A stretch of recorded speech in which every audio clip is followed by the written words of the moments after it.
I think it was symbolic, and this is really good political fodder to do analysis, because what does Gideon have?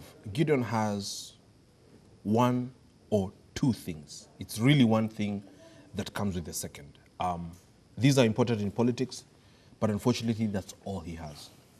Gideon Moi has name recognition. He's the son of the second president.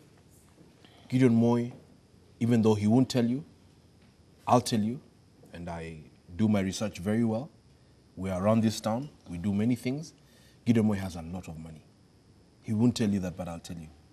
Gideon Moi has all the money you can think of in the world.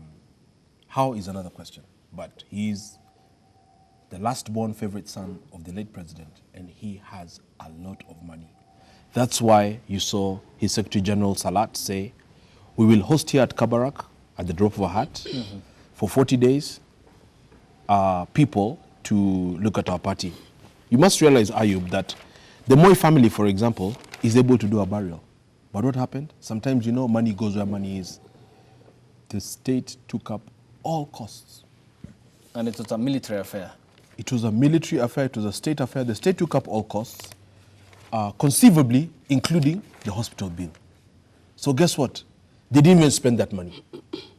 It is very easy, therefore, for them to think, you know, Mzee was given such an honor, and Mzee loved politics, and he's a politician and loved KANU. Wacha tutumie hii pesa to mobilize watu tuamshe chama. That's how these things are done. The problem is, and we've talked about it here many Mondays, Sheikh, that the party is synonymous with failure. KANU drove this country to the brink after ruling for 39 years and left Kenya basically bankrupt. So it is always a tall order. President Uhuru, the current president, is the immediate former chairman of KANU. So you saw that come up in the speeches, and he ran away from KANU because he was approached and asked, he asked them, can we rebrand KANU? But you know, for purposes of, you know, posterity and history, etc., they said no. And so as a matter of necessity, the current president then left KANU, formed something else, picked something called the National Alliance, TNA, together with his deputies, URP, and formed something else. So they had to leave the ghosts of KANU. So once again, just to answer your question, yes, the baton has been passed to Gideon, but Gideon's got some challenges. And why I'm stressing this point, Ayub, is because the typical challenges in politics for you and I are not his challenges. So he's in like a unique dilemma.